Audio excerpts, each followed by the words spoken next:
তৌফিক দান করেছেন, আলহামদুলিল্লাহ রব্বিল আলামিন। অতঃপর রাসূল সাল্লাল্লাহু আলাইহি ওয়াসাল্লামের প্রতি অসংখ্য অগণিত দুরূদ ও সালাম নাজিল হোক। আল্লাহুম্মা সাল্লি আলাইহি, আল্লাহুম্মা বারিক আলাইহি, আল্লাহুম্মা সাল্লিম আলাইহি। সম্মানিত মুসল্লিয়ানে কিরাম, আজকে কোরআন সুন্নাহর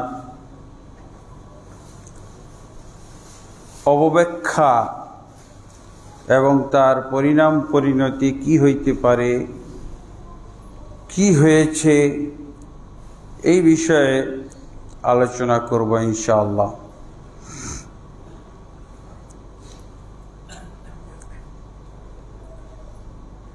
আল্লাহ তাবারক ওয়া তাআলা নবী মুহাম্মদ রাসূলুল্লাহ সাল্লাল্লাহু আলাইহি ওয়াসাল্লামের কিয়ামতের দিন উম্মতের বিরুদ্ধে অভিযোগ পেশ করবেন, সেই মর্মে একটি আয়াত সূরা ফুরকানের মধ্যে এসেছে, যা আমি আপনাদের সামনে তেলাওয়াত করেছি। আয়াতটিতে আল্লাহ তাবারক ওয়া তাআলা রাসূল সাল্লাল্লাহু আলাইহি ওয়াসাল্লাম উম্মতের বিরুদ্ধে কিভাবে অভিযোগ করবেন সেটা উল্লেখ করেছেন। সূরা ফুরকানের 30 নম্বর আয়াত। ওয়াকাল রাসূল, কিয়ামতের দিন আল্লাহ রাসূল সাল্লাল্লাহু আলাইহি ওয়াসাল্লাম আল্লাহর কাছে অভিযোগ জানাবেন, মামলা দিবেন। কি বলে? ইয়া রব্বি, হে আমার রব, ইন্না কওমি, নিশ্চয় আমার কওম, আমার জাতি, আমার উম্মত, ইত্তাখাযু হাযাল কোরআন, এই কোরআনটিকে তারা পরিত্যক্ত হিসেবে গ্রহণ করেছিল। কোরআন ছিল তাদের মাঝে, কোরআন গ্রহণ করেছিল, কিন্তু তারপরও সেই কোরআনকে তারা পরিত্যক্ত অবস্থায় রেখে দিয়েছিল। আমি তাদের কাছে কোরআন পৌঁছেছি, কোরআন তাদের কাছে আমি দান করেছিলাম, কিন্তু তারা এই কোরআনকে গ্রহণ করেও পরিত্যক্ত রেখে দিয়েছিল। তো এই পরিত্যক্ত অনেকগুলো তাফসীর পাওয়া যায়। যেমন 1 নম্বর হলো তেলাওয়াত, কেরাত। তেলাওয়াত এবং কেরাত করে নাই। ঠিক আমরা যদি এই পর্যায়ে দেখি, অনেক মুসলমান কোরআন তেলাওয়াত করে না, কোরআন পড়তেও জানে না, কোরআন পড়তে জানে না। হয়তো এই মসজিদের মুসল্লিদের মধ্যেই জরিপ চালাইলে 50% তো এটা অনেক বেশি বলা হবে, হয়তো 80%ই কোরআন পড়তে জানে না, এরকম পাওয়া হবে। আর সারা বাংলাদেশের ওপরে জরিপ চালাইলে তো আরো বেশি হয়ে যাবে। এটা তো একটা ব্যতিক্রম ধর্মী মসজিদ। এই মসজিদে যারা আসে তারা সব সচেতন মুসল্লি, শিক্ষিত মুসল্লি। আমরা এইসব মুসল্লিদের ব্যাপারে বিশ্বাস রাখি যে হয়তো অধিকাংশই কোরআন তেলাওয়াত, কোরআন পড়তে পারে। আল্লাহ তাবারক ওয়া তাআলা আমার এই ধারণাকে বাস্তব করুন, এই ধারণাকে সত্যি করুন, আল্লাহুম্মা আমিন। কিন্তু অনেক মুসল্লি, অনেক মসজিদের মুসল্লি আছে, হয়তো বা সেখানে জরিপ চালাইলে 95%ই পারে না, 5% পারে কোরআন তেলাওয়াত এবং পাঠ করার ব্যাপারে।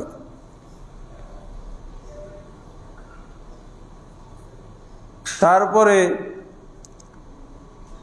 আরো তো দিক আছে। কোরআন শুদ্ধভাবে তেলাওয়াত করা, শুদ্ধভাবে তেলাওয়াত পারে, কিন্তু সহি শুদ্ধভাবে তেলাওয়াত করতে পারে না। এখান থেকেও বাদ পড়ে যাবে অনেক মুসল্লি, অনেক মুসলিম। অথচ কোরআন পড়তে হলে শুদ্ধভাবেই পড়তে হবে। শুদ্ধভাবে না পড়লে কোরআনের বিকৃতি হয়, কোরআনের পরিবর্তন হয়ে যায়, অর্থ উল্টাপাল্টা হয়ে যায়, যেটা অনেক সময় কুফরি পর্যায়েও পৌঁছতে পারে, কুফরি পর্যায়ে যেতে পারে। আল্লাহুল মুস্তান, আল্লাহ হেফাজত করুন। আমাদেরকে চেষ্টা করতে হবে অবশ্যই কোরআন তেলাওয়াত শিখতে হবে, আর কোরআন তেলাওয়াত কেরাতের পাশাপাশি অর্থ জানতে হবে। অর্থ জানতে হবে, তাফসীর জানতে হবে, যেটাকে বলা হয় তাদাব্বুর। অনুধাবন করতে হবে, কোরআন অনুধাবন করতে হবে, কোরআন অনুধাবন করতে হবে, যেটাকে তাদাব্বুর বলা হয়। আফালা ইয়াতাদাব্বারুনাল কোরআন, তারা কি কোরআনের তাদাব্বুর করে না, কোরআন অনুধাবন করে না, কোরআনটাকে বুঝার চেষ্টা করে না? আম আলা কুলুবিহিম আকফালুহা, নাকি তাদের অন্তরে তালাবদ্ধ, তাদের অন্তর তালা লাগিয়ে দেওয়া আছে, তালাবদ্ধ হয়ে আছে, কোরআনের অর্থ, মর্ম, নির্দেশনা তারা বুঝতে সক্ষম হয় না। তো অবশ্যই কোরআন তেলাওয়াত শিখতে হবে, কেরাত শিখতে হবে এবং শুদ্ধভাবে শিখতে হবে। যদি কোরআনকে না পড়তে জানে, শুদ্ধভাবে না পড়তে জানে, তাহলে এদের বিরুদ্ধে আল্লাহ রসুল সাল্লাল্লাহু আলাইহি সাল্লাম অভিযোগ করবেন। আল্লাহ রসুল সাল্লাল্লাহু আলাইহি সাল্লাম যাদের বিরুদ্ধে অভিযোগ করবেন তাদের রক্ষা আছে, তাদের নাজাত আছে, তাদের জান্নাত পাওয়ার সম্ভাবনা আছে। লা হাওলা ওয়ালা কুওয়াতা ইল্লা বিল্লাহ। এরপরে কোরআনের তরজমা, তাফসীর বুঝার ক্ষেত্রে সঠিক পথ অবলম্বন করতে হবে। কোরআনের তরজমা তো পাওয়া যায়, ভুরি ভুরি তরজমা গ্রন্থ আমাদের বাংলাদেশে আছে, তাফসীরও আছে, অনেক তাফসীর আছে, বিভিন্ন আলেমের তাফসীর আছে, অনেক দলের তাফসীর আছে, সংগঠনের তাফসীর আছে, অনেক দৃষ্টিভঙ্গি সাব্যস্ত করার জন্য তাফসীর আছে।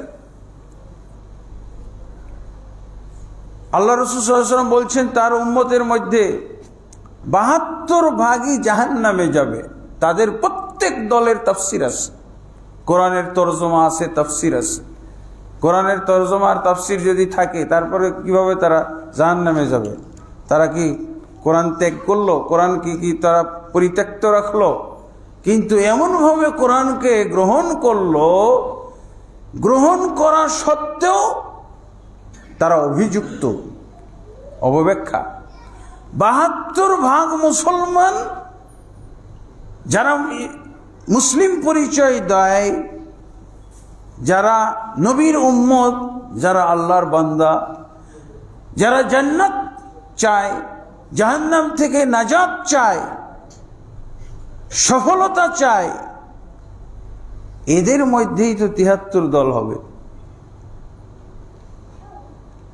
৭৩ দলের মধ্যে ৭২টাকে আল্লাহ রাসূল সাল্লাল্লাহু আলাইহি ওয়াসাল্লাম বলছেন জাহান্নামী।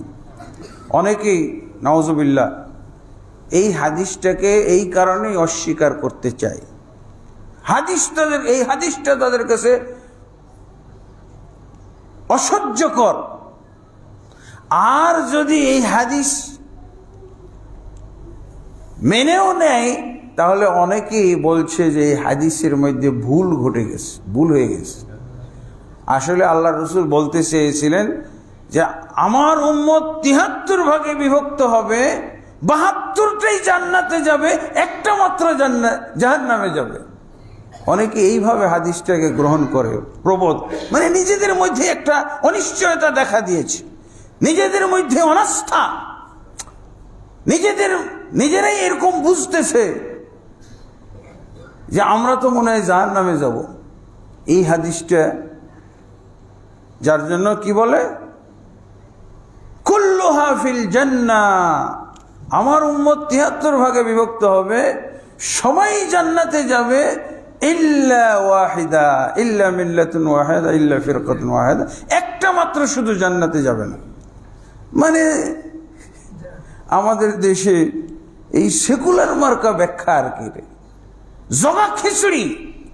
এই যে নানান পদের, নানান নমুনার, নানান দৃষ্টিভঙ্গির, এমনকি আমাদের বাংলাদেশে বা বর্তমান বিশ্বে মুসলমান পাওয়া যায়, ওর ডিউটি হলো ইসলামের বিরুদ্ধে কাজ করা।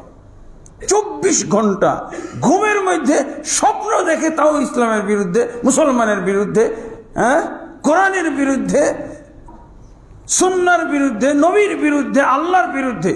সেও আবার সকালে উঠে বলতে চায় আমি মুসলমান। ওর চাকরি হলো ইসলামের বিরোধিতা করা, চাকরিটাই হলো ইসলাম বিরোধিতা করা, ওর পদটাই হলো ইসলাম বিরোধিতা করার পদ, ওর দলই হলো ইসলাম বিরোধিতার জন্য তৈরি হয়েছে। অথচ সেও পরিচয় দিতেছে ধোঁকা, মুসলিম, মুসলমান। তাহলে এরা বলতে চায় যে এই হাদিসটা আসলে কারেকশন হওয়া দরকার। কিভাবে? নাউজুবিল্লাহ। বলছে কুল্লুহা ফিল জান্নাহ, ৭৩ ভাগ সবাই জান্নাতে যাবে, একটা হয়তো কোনোভাবে ফসকে যাইতে পারে, ওরা জাহান্নামে চলে যাবে। এটা হলো এই জগা খিচুড়ি মার্কা যাদের দৃষ্টিভঙ্গি, যারা ইসলাম যা ইচ্ছে তাই, ইসলামের বিরুদ্ধে চাকরি করবে, ইসলামের বিরুদ্ধে চিন্তা ভাবনা, ইসলাম বিরোধী চেতনা। কিন্তু জান্নাতে যাওয়ার আশাটা আবার সবার আগে। তখন ওরা এই হাদিসটাকে এভাবে কারেকশন করতে চায় যে এরকম হাদিস হলে তো আমাদের জান্নাতে যাওয়ার কোনো সুযোগই নাই। হাদিস যদি সহি হয়, এইভাবেই যদি যেভাবে হাদিসের পাতায় লেখা আছে, যেভাবে হাদিসের গ্রন্থের মধ্যে পাওয়া যাচ্ছে, যেভাবে সহি আকীদার আলেমরা ব্যাখ্যা বিশ্লেষণ দিচ্ছে, এইভাবে হলে তো আমরা জান্নাতে যাইতে পারবো না। আমাদের দেশে কে যাবে? কে যাবে? আমাদের দেশে জান্নাতে যাওয়ার যা লোকই তো খুঁজে পাওয়া যায়। ওরা নিজেরাই চিন্তা করে বলছে তাহলে হাদিসটা মনে হয় এরকম হবে, সবাই জান্নাতে যাবে, একটা মাত্র হয়তো কোনোভাবে ফসকে টসকে জাহান্নামে যাইতে পারে। নাউজুবিল্লাহ। এত সস্তা, খালি হাদিসের গতি এইভাবে ফিরিয়ে দিলেই, হাদিসের অপব্যাখ্যা করলেই জান্নাতে যাওয়া যাবে। এটাই তো একটা মুসলমানদের রোগ, যে কোরআন মানে, হাদিস মানে, কিন্তু নিজেদের মতো করে। এই যে দেখছি কারেকশন করে নিচ্ছে। আবার কেউ কেউ সহি হাদিসকেও অপব্যাখ্যা করে বাতিল দলে নিয়ে যে ভিড়িয়ে দেয়। সহি হাদিসের অপব্যাখ্যা করে বাতিল দলে নিয়ে যে ভিড়িয়ে দেয়। আমি বাসে উঠলাম একদিন এক কাদিয়ানির সাথে। আমি আগে বুঝতে পারি নাই ও কাদিয়ানি। তো সে আর কি আমার সাথে কথাবার্তা বলা শুরু করলো। নবীর খুব দরদি, নবী সাল্লাল্লাহু আলাইহি ওয়াসাল্লামের কিস্সা বলতে যে কেঁদে ফেলল। বলছে নবী সাল্লাল্লাহু আলাইহি ওয়াসাল্লামের ইসলামের দাওয়াত দিতে যে কত কষ্ট হয়েছে, কত নির্যাতন সহ্য করতে হয়েছে, তাকে রক্তাক্ত করে দিয়েছে কাফেররা। আল্লাহ রাসূল সাল্লাল্লাহু আলাইহি ওয়াসাল্লাম তাদেরকে জান্নাতে নেওয়ার জন্য দাওয়াত দিতে গেছেন, আর তারা তাকে হত্যা করার চেষ্টা করেছে, তাকে প্রহর করে রক্তাক্ত করে দিয়েছে। ভাই, আজও যদি কেউ নবীর ইসলাম পালন করে, তারও দুর্দশা এরকমই হয়। আজও যদি নবীর ইসলাম, খাঁটি ইসলাম পালন করে, তাহলে তাদের উপরে এরকম নির্যাতন আর এইরকম নিপীড়ন নেমে আসে। বলছে হ্যাঁ, এটা তো হওয়ার স্বাভাবিক। কিন্তু আপনি এই যুগে নতুন করে এটা উপলব্ধি করতেছেন, বুঝতেছেন কেন? আমি জিজ্ঞেস করলাম ওনাকে। তো বলছে এই যে আমি তো ভুক্তভোগী, আমি নবীর ইসলাম পালন করতে গিয়ে আমি কত নির্যাতনের শিকার। এমনকি আমার বউ কেড়ে নেওয়া হয়েছে, আমার স্ত্রী, আমার সন্তানাদিও কেড়ে নেওয়া হয়েছে। সাংঘাতিক কথা। তাহলে তো শোনা দরকার বেচারা কিভাবে এত আক্রান্ত হলো, নির্যাতনের শিকার হলো।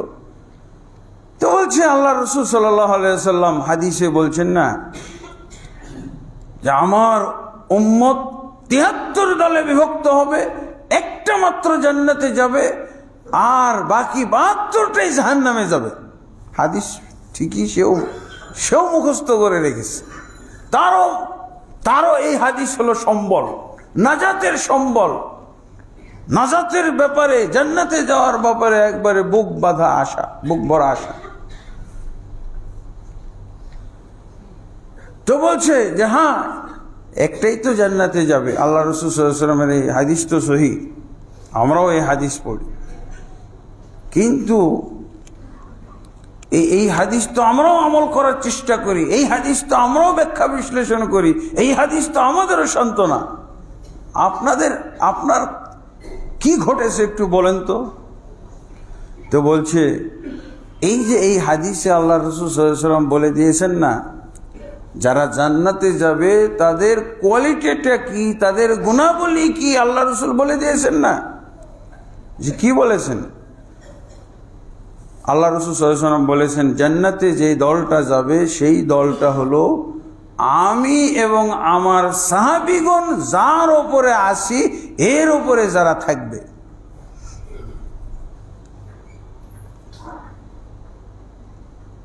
এই যে আল্লাহ রাসূল সাল্লাল্লাহু আলাইহি ওয়াসাল্লাম যে ব্যাখ্যাটা দিলেন, এই ব্যাখ্যা অনুযায়ী আমাদের যুগে কয়জন মুসলমান পাওয়া যায়? এখনো কিছু বুঝতেছেন? এখনো বুঝেননি। এর উপরে আসতেছে ব্যাখ্যা। দেখছেন, ব্যাখ্যা বিশ্লেষণটা আপনি যদি সঠিক করেন তাহলে আপনি সঠিক পথে জান্নাতে যেতে পারবেন। আর সহিহ হাদিস কিন্তু এর ব্যাখ্যাটা যদি উল্টাপাল্টা করেন, এই উল্টাপাল্টা ব্যাখ্যা কে শিখায়? আলেম, হুজুর, মুফতি। ওদেরও মুফতি আছে। সেই মুফতি কি শিখাইছে? আমি এবং আমার সাহাবীগণ যার উপরে আছি এর উপরে যারা থাকবে। আল্লাহ রসুল কিসের উপরে ছিলেন? নবুয়তের উপরে। আল্লাহ রসুল নবী ছিলেন, আর সাহাবায়ে কেরাম সেই নবীর প্রতি বিশ্বাসী ছিলেন।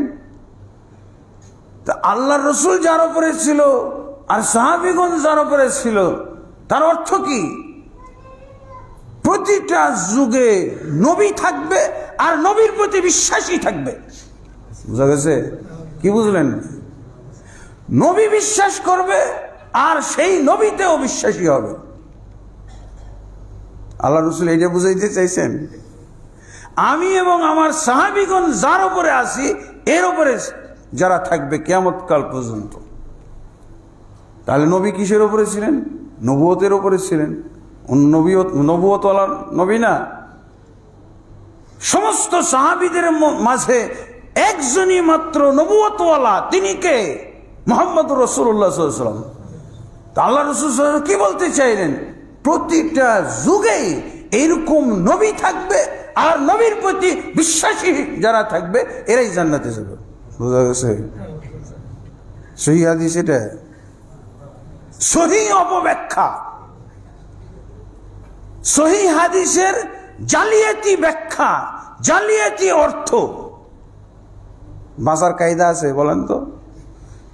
এইভাবে তো আমরা এর আগে সিরিজ আলোচনা করেছিলাম কোরআনের অপব্যাখ্যার মাধ্যমে কি হইতে পারে।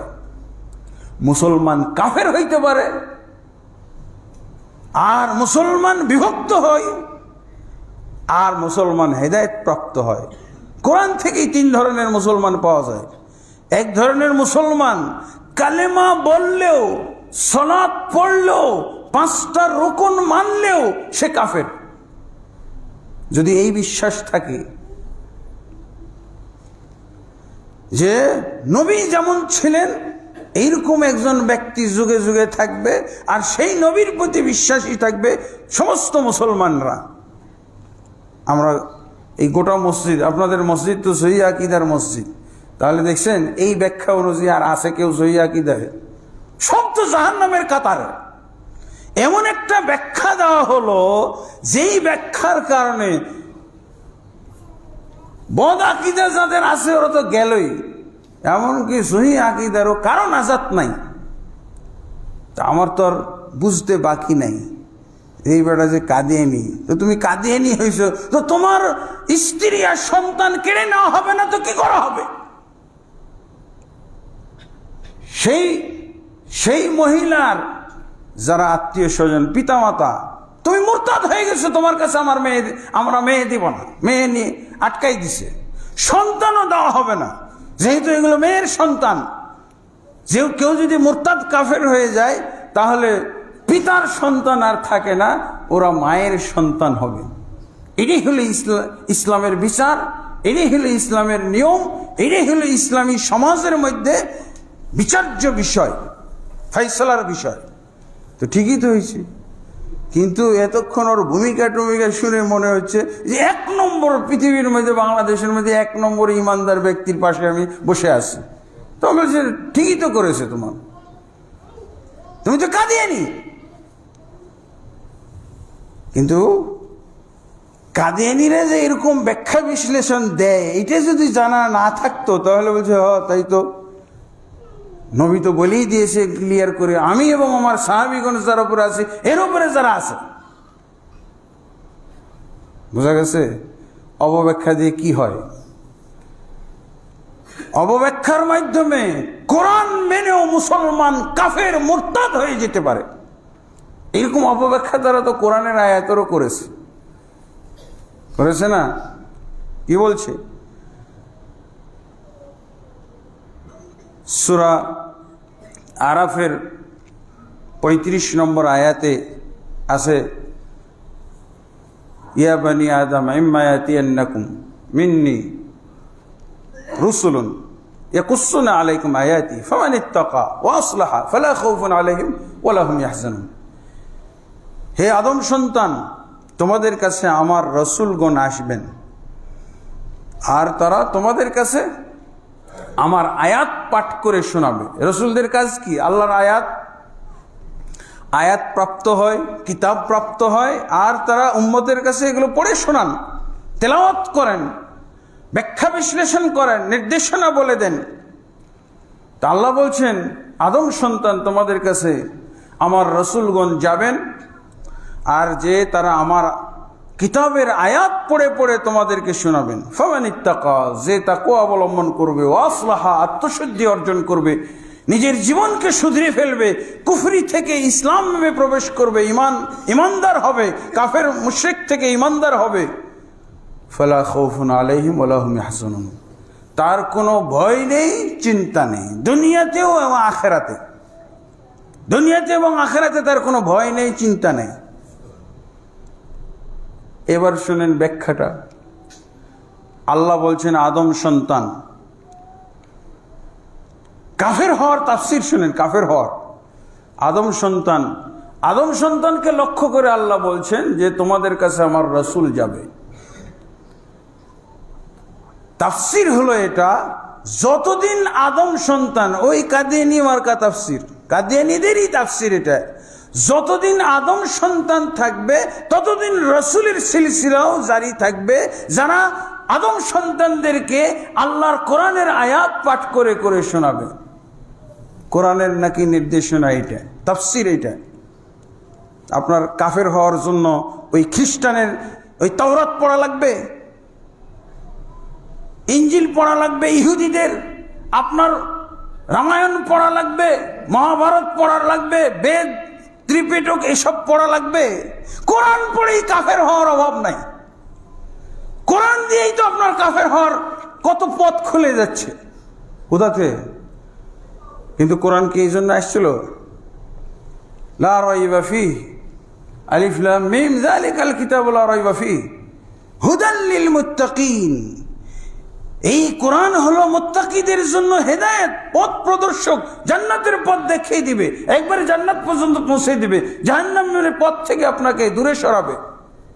দুনিয়াতে আপনি সঠিক পথে যেন থাকতে পারেন, সিরাতে মুস্তাকিমে থাকতে পারেন, সেই পথ দেখায়।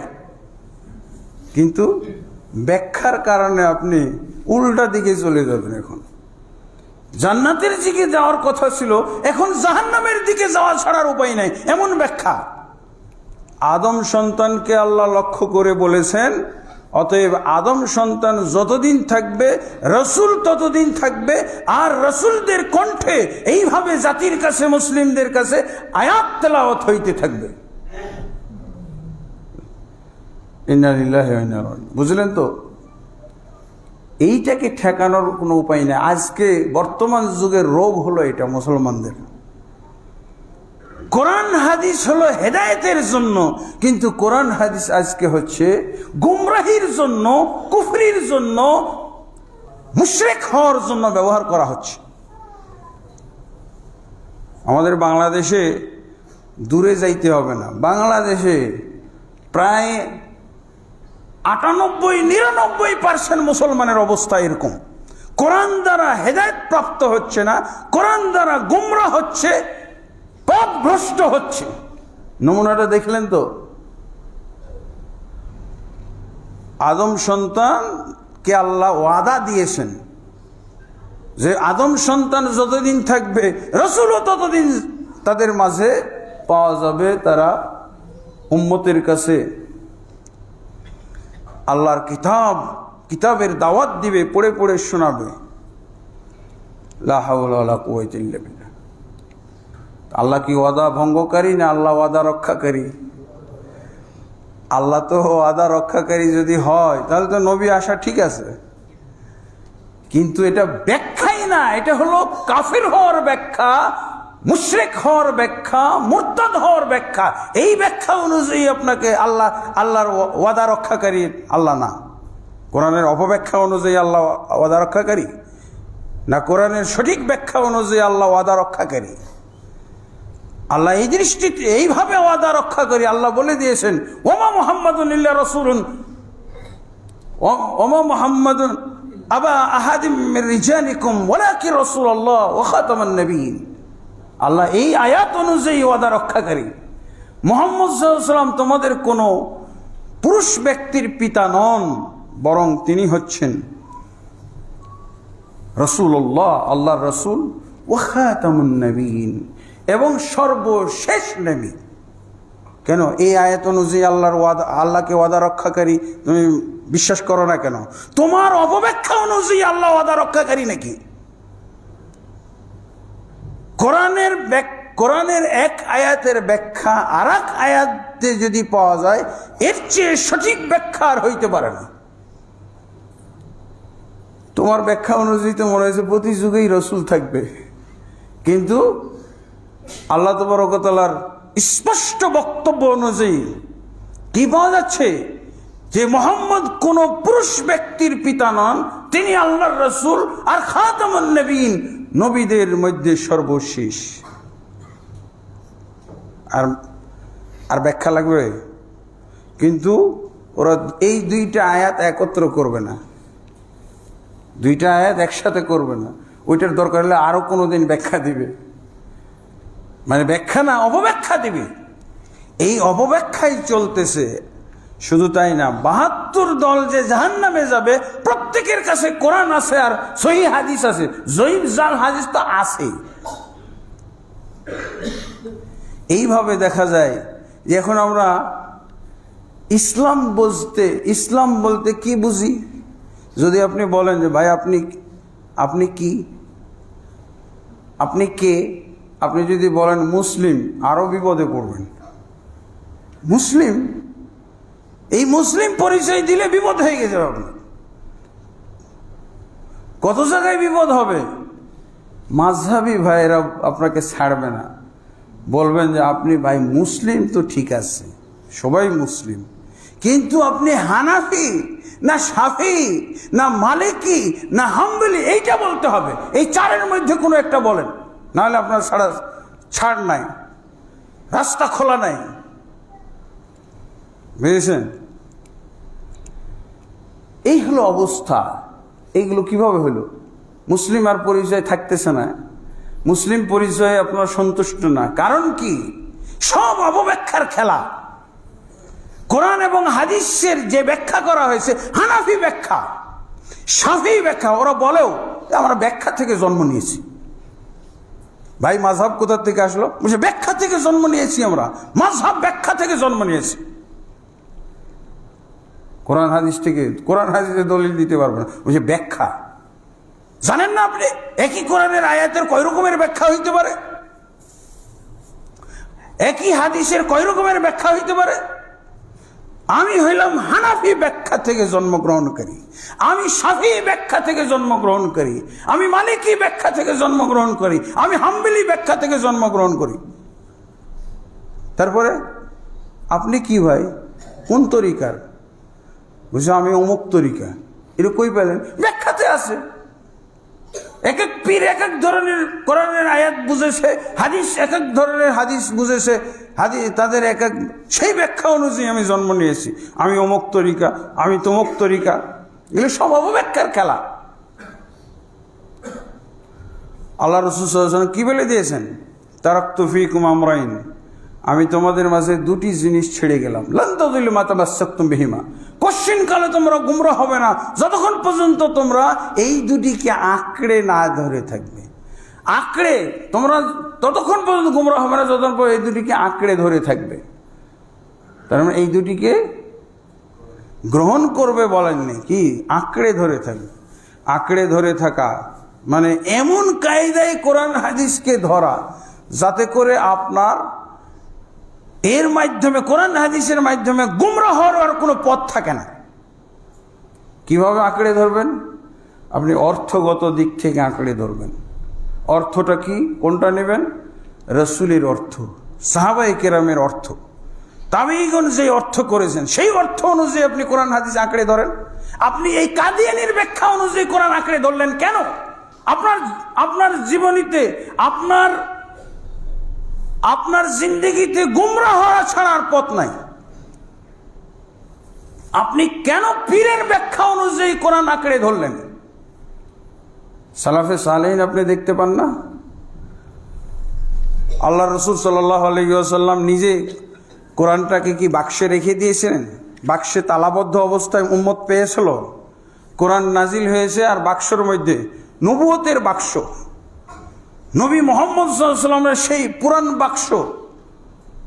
পুরান বাক্স খুলে খুলে হুজুররা ব্যাখ্যা বিশ্লেষণ করবে। নবী সাল্লাল্লাহু আলাইহি ওয়াসাল্লাম সাহাবায়ে কেরামের কাছে যে ব্যাখ্যা বিশ্লেষণ দিয়ে গেলেন, ওটা কই? তাহলে ব্যাখ্যা বিশ্লেষণ আমাদেরকে জানতে হবে। কোরআনকে পরিত্যাগ করার এটাও একটা নিয়ম, যে কোরআন এবং হাদিসকে আপনি যথাযথভাবে বুঝবেন না, আপনি মাযহাবী নিয়মে বুঝবেন, আপনি তরিকার নিয়মে বুঝবেন, আপনি আপনার মুফতি এবং আপনার ইমাম এবং নেতা, ধর্মীয় নেতা, তার বুঝ অনুযায়ী মানবেন। এটা তো হলো না। এটাও তো কোরআনকে পরিত্যাগ করাই হলো। কোরআনকে গ্রহণ করতে হবে রাসূলের অর্থ অনুযায়ী। দেখেন কিভাবে অর্থগুলো পাল্টে যাচ্ছে। আমরা নিজেদের মতো করে ব্যাখ্যা বিশ্লেষণ করলে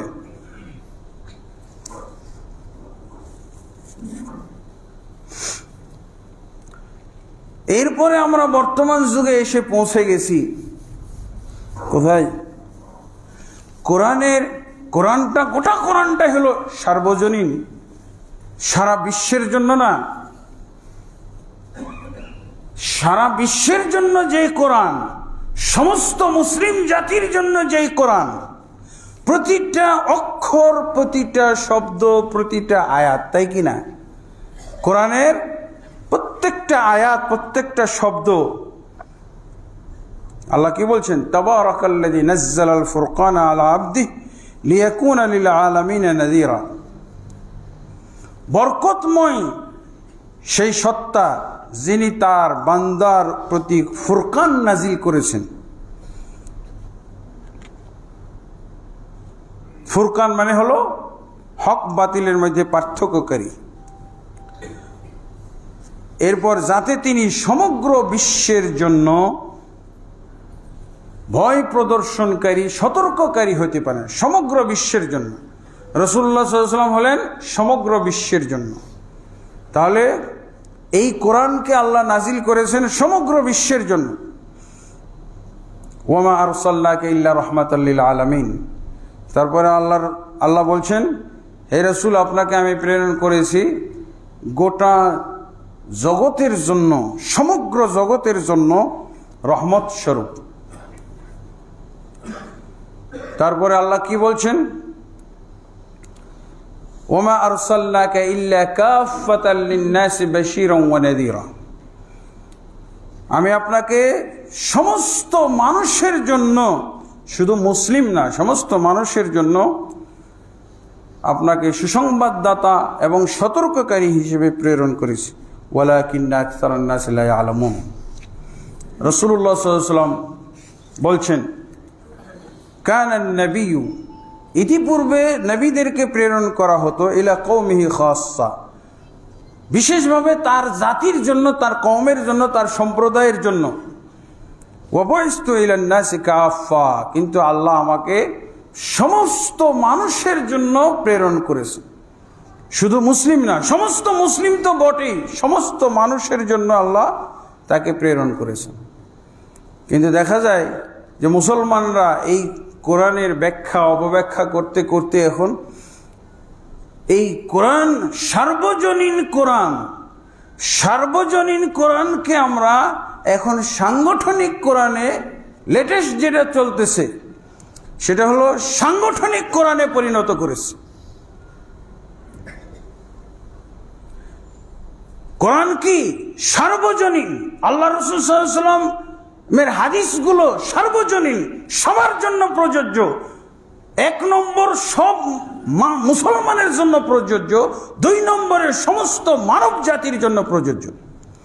সেখানে আমরা এটাকে সাংগঠনিক কোরআন বানাই ফেলছি। এক এক সংগঠনের এক একটা তাফসির পাওয়া যায়, আর তারা বলে দেয় যে দেখেন, আপনারা যদি এই সংগঠনের লোক হন তাহলে অবশ্যই এই কোরআন, এই তাফসির ছাড়া অন্য তাফসির পড়বেন না। জানেন আপনারা এগুলো? সার্বজনীন কোরআন, সাংগঠনিক কোরআন, লেটেস্ট যেটা কোরআনের বিরুদ্ধে যে আন্দোলন চলতেছে, লেটেস্ট আন্দোলন কোরআন সুন্নাহর বিরুদ্ধে, সেই অপব্যাখ্যার কিচ্ছা তো বললাম। সংক্ষেপে 72 ভাগের কোরআন হাদিসের অপব্যাখ্যা যদি একটা একটা করে আপনাদের কাছে উল্লেখ করা হয়, বহু জমা লাগবে, সারা বছর চলে যাবে। এরকম কিতাবও আছে, 72 দলের কোরআনের অপব্যাখ্যা, এর উপরে কিতাব আছে। কিতাবটা আমার কাছেও আছে, 2 খণ্ডে সমাপ্ত, শুধু নমুনা আনা হয়েছে।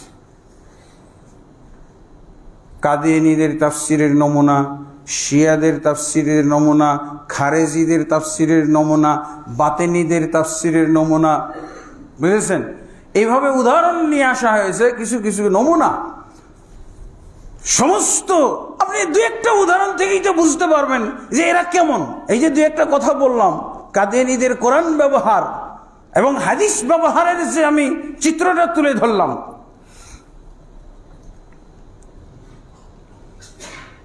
এইরকম প্রত্যেকটা দলের বর্তমান কোরআন এখন এসে বিপদে পড়েছে।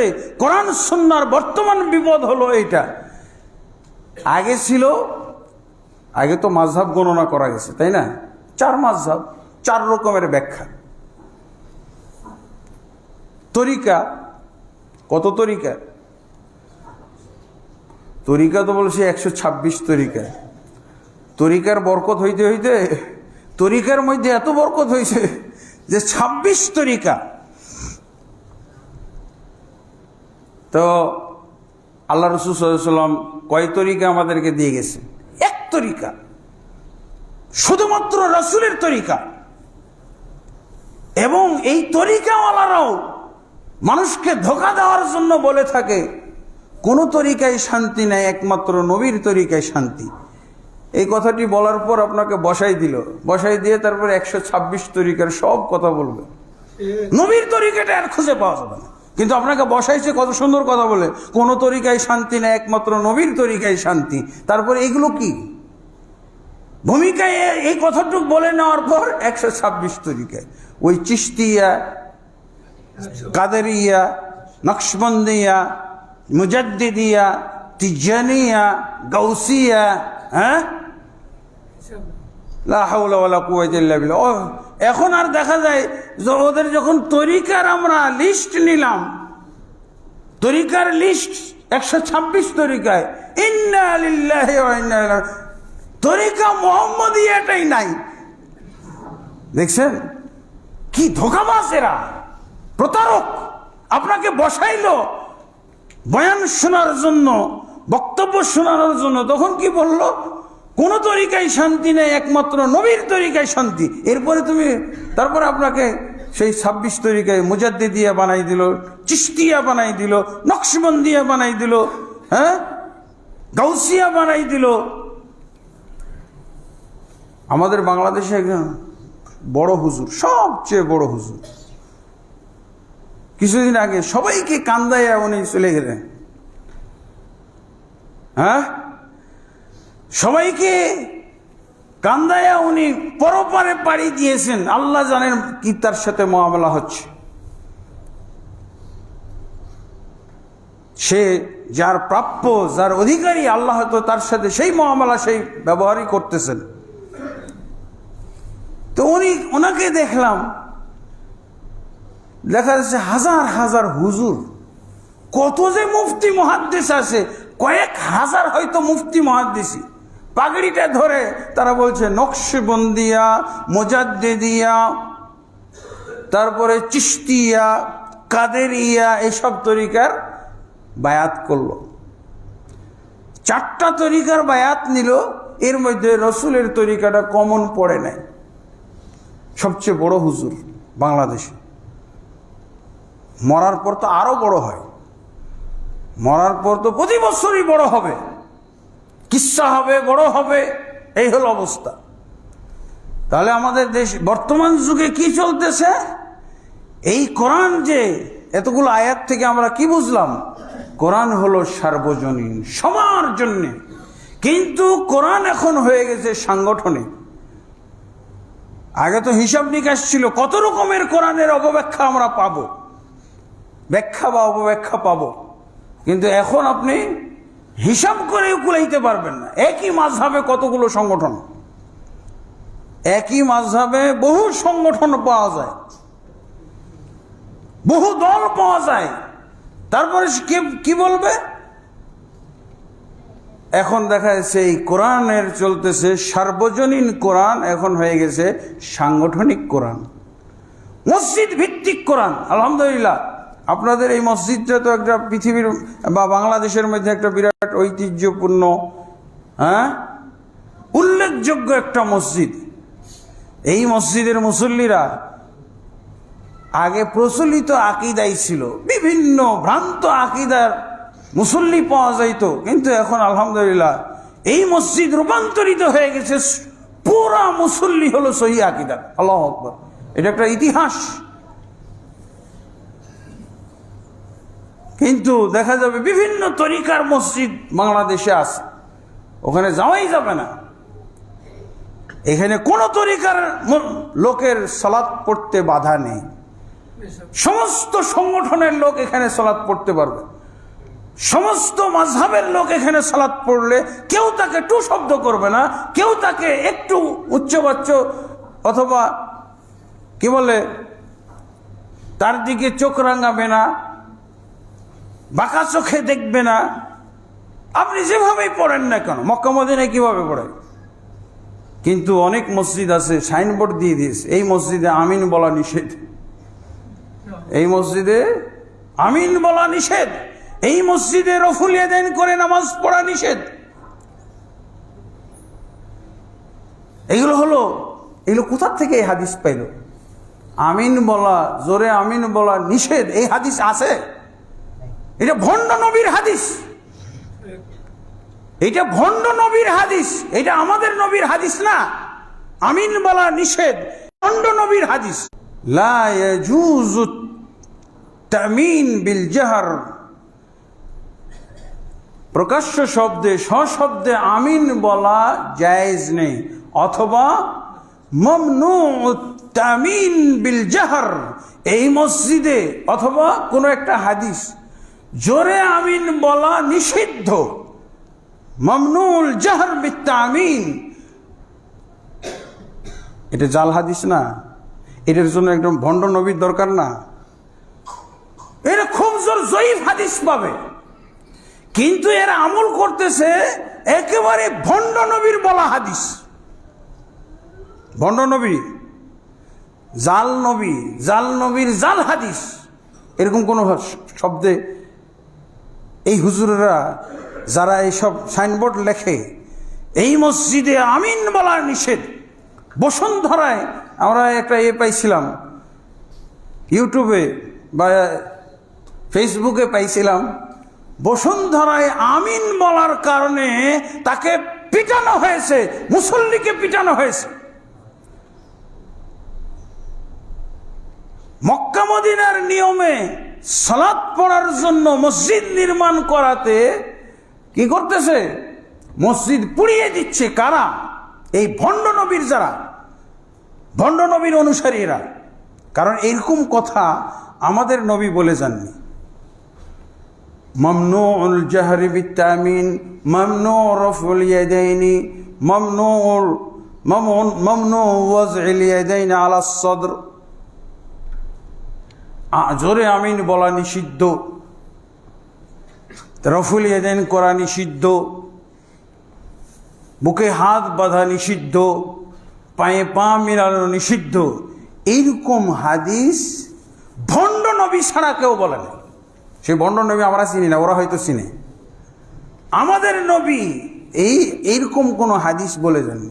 অথবা হাররিকুল মাসাজিদ আল্লাতী ইউসাল্লা ফীহিন্না, তোমরা এমন মসজিদকে পুড়িয়ে দাও, কাসসিরুল মাসাজিদ আল্লাতী ইউরফাউ ফীহা তামিন সাউত বিত্তামিন, তোমরা ওই সমস্ত মসজিদকে ভেঙে ফেলো, ওই সমস্ত মসজিদকে পুড়িয়ে ফেলো যে সমস্ত মসজিদে জোরে আমিন বলা হয়, রফুল ইয়াদাইন করে সালাত পড়া হয়, বুকে হাত বেঁধে সালাত পড়া হয়, পায়ে পা মিলিয়ে সালাত পড়া হয়। এগুলো ভণ্ড নবীর হাদিস। এগুলো এই দেশের মুসলমানরা আমল করতেছে, কিছু তথাকথিত মুফতি মুহাদ্দিসরা। এগুলো হাদিস পাওয়া যাবে? যে হাদিসগুলো তারা আমল করছে এই হাদিস পাওয়া যাবে নাকি? কোথাও দেখাইতে পারবে? আনেন দেখি। আল্লাহ রাসূল সাল্লাল্লাহু আলাইহি ওয়াসাল্লাম এরকম একটা হাদিস বলেছেন যে হাররিকুল মাসাজিদ ওয়া কাসসিরুল মাসাজিদ আল্লাতী ইউরফাউ ফীহা আও ইয়ারফাউ ফীহাল মুসাল্লুন বিত্তামিন, ওই সমস্ত মসজিদ তোমরা পুড়িয়ে দাও, ওই সমস্ত মসজিদ তোমরা জ্বালিয়ে দাও এবং ভেঙে চুরমার করে দাও যে সমস্ত মসজিদে জোরে আমিন বলা হয়। আছে এরকম হাদিস? এটা ভণ্ড নবীর হাদিস। যেটা তারা আমল করতেছে এটা ভণ্ড নবীর হাদিস। এরা সব ভণ্ড নবীর উম্মত হয়ে গেছে।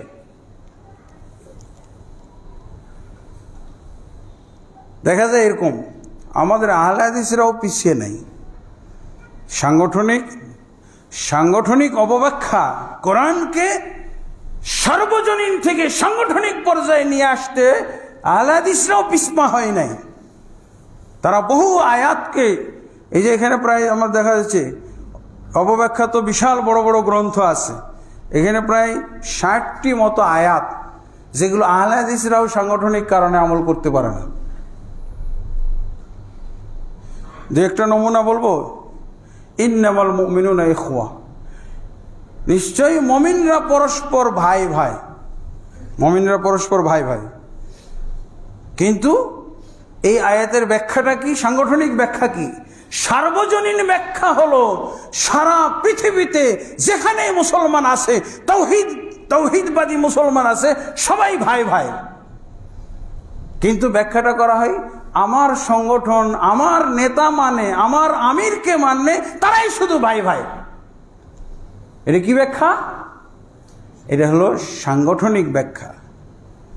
এখানেও আমার এই মসজিদে কেবল তারাই জমা পড়াইতে পারবে সেই সমস্ত খতিবরাই কেবল এই মসজিদে জুমা পড়াইতে পারবে যারা আমাদের এই সংগঠন করে।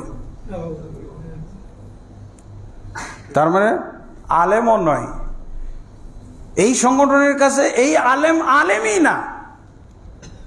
আমাকে একজন মহিলা, একজন মুসল্লি, এক মসজিদের এক মুসল্লি এই 2 মাস হলো আমাকে বলছে যে ভাই আপনার খুতবাগুলো আমরা ইউটিউবে শুনি, লাইভে শুনি অনেক সময়, হ্যাঁ, কিন্তু এই মসজিদে আপনাকে একদিন আসতে দেখলাম না। এই মসজিদের মুসল্লি, আমি নিয়মিত মুসল্লি, আমি তো মনে করছিলাম যে আপনি একদিন এখানে আসেন, আমার খুবই ইচ্ছা আপনি এইদিকে এই মসজিদে আসবেন। আমি বললাম যে ওই মুসল্লিকে বললাম, ওই ভাইকে, যে ওই মসজিদে তো আমার যাওয়া নিষিদ্ধ। কেন? বলছে আমার সাংগঠনিক পরিচয় নাই। বলছে এরকম নাকি? এই কারণে আসেন নাই, এই কারণে দাওয়াত দেওয়া হয় না? হ্যাঁ, আপনিও নিজে এটা আপনি পরীক্ষা করে দেখেন। বলছে হ্যাঁ আমি ব্যবস্থা করি। তাহলে 2 মাস হয়ে গেল ওই মুসল্লি অনুমোদন নিতে পারে নাই। বংশালে একটা মসজিদের, বুঝছেন তো, নিষিদ্ধ। ওই মুসল্লির খুব আফসোস। আপনাকে বিভিন্ন মসজিদে দেখা যায়, আপনি খুতবা দিচ্ছেন, হ্যাঁ, আপনি নামাজ পড়াচ্ছেন, জানতেছি, দেখতেছি, কিন্তু এই মসজিদে আসেন না কেন? আমি তো নিয়মিত এই মসজিদে সালাত পড়ি, আপনি একদিন আসেন। তো ওই মুসল্লিকে বললাম যে ভাই আমি তো যাইতে পারি না, কর্তৃপক্ষ যদি দাওয়াত দেয় তাহলে, কিন্তু সাংগঠনিক কারণে হয়তো ওরা দাওয়াত দেয় না, কারণ ওই সংগঠনে আমি না।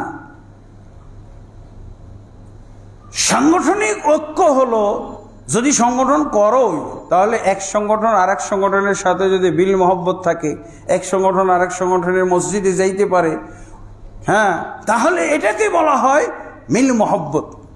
কোরআনে কি বলছে না?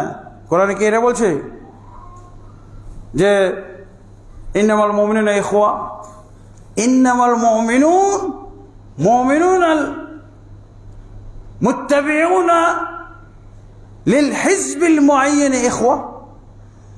ওই মুমিনরা পরস্পর ভাই ভাই যারা এই সংগঠনভুক্ত হবে।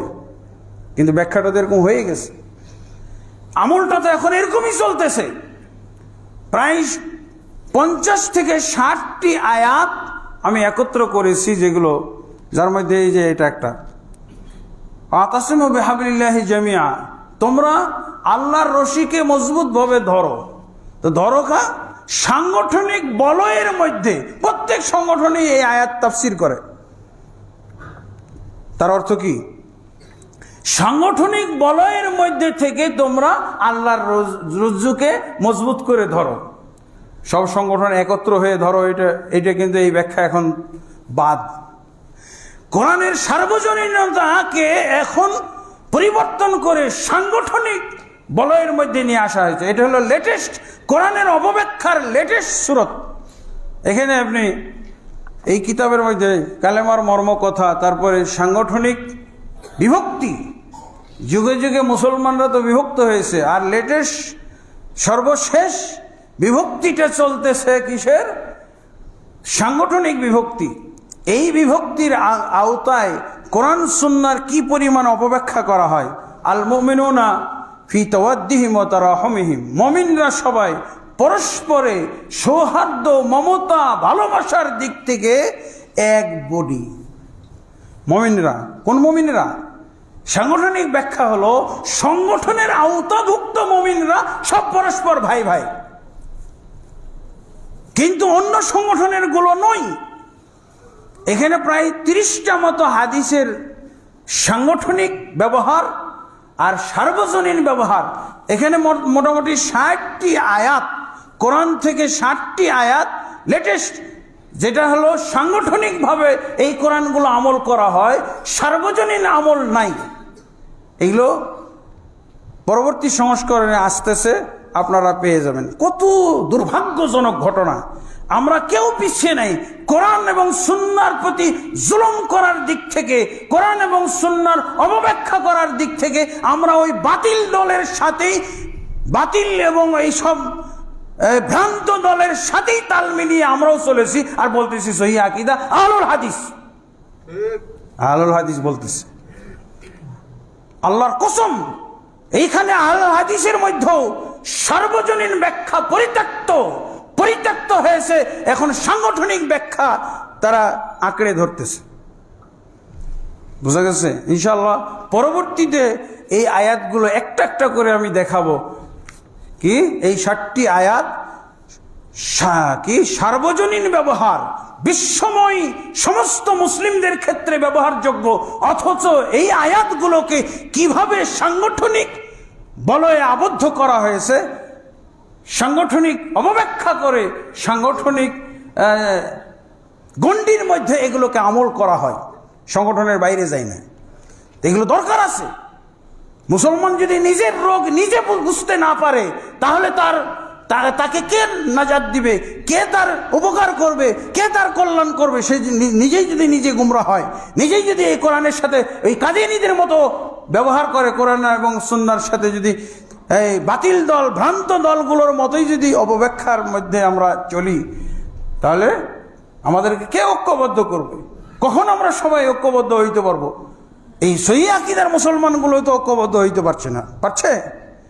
2 মাস হয়ে গেল বেচারি এখন পর্যন্ত অনুমোদন পাই নাই। ওই মসজিদে যে আমি একদিন খুতবা দেব, এই অনুমোদন নাই, হারাম। আল্লাহ তাবারক ওয়া তাআলা আমাদেরকে হেদায়েত দান করুন। আল্লাহুম্মা আমিন। আস্তাগফিরুল্লাহ লি ওয়া লাকুম ওয়া লিসাইরিল মুসলিমিন ফাস্তাগফিরুহু ইন্নাহু হুয়াল গফুরুর রহিম।